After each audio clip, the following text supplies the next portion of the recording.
Perkenalkan, nama saya Siska Elizabeth Manurung dengan NPM 19010100202 dari Prodi PGSD dengan mata kuliah Bahasa Indonesia di kelas tinggi.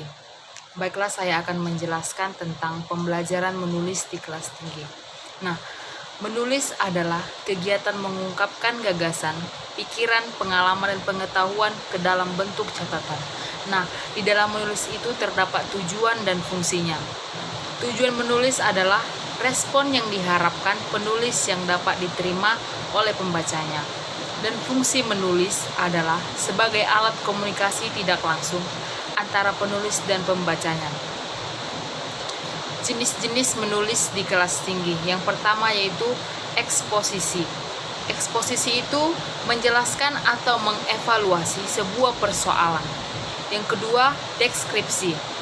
Deskripsi adalah gambaran, objek, atau penampilan dan kejadian. Yang ketiga adalah argumentasi.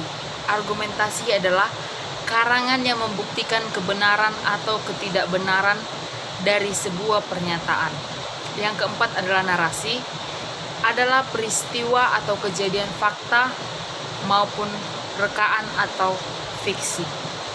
Nah, metode pembelajaran menulis di kelas tinggi yaitu ada 6. Yang pertama metode langsung, yang kedua metode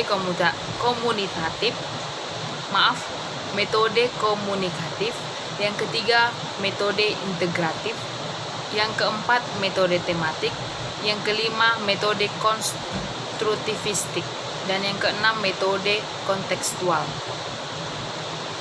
Pendekatan pembelajaran menulis itu adalah pendekatan aksiomatis, dalam arti kebenaran teori, linguistik, dan teori belajar. Bahasa yang digunakan tidak dipersoalkan lagi. Strategi pembelajaran menulis. Strategi pembelajaran menulis dengan model menulis permulaan, yaitu ada 3. Yang pertama, strategi pembelajaran menulis dengan model pengembangan menulis informal. Yang kedua, strategi pembelajaran menulis dengan pengembangan menulis proses.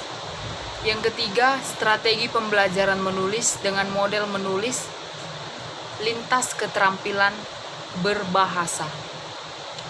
Tahap-tahap pembelajaran menulis di kelas tinggi. Secara teoritis, proses penulisan meliputi 3 tahap utama, yaitu yang pertama, pra-penulisan, yang kedua, penulisan, yang ketiga, revisi. Ini tidak berarti bahwa kegiatan menulis dilakukan secara terpisah-pisah.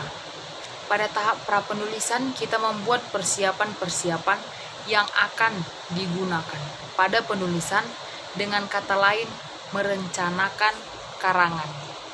Sekian dan terima kasih.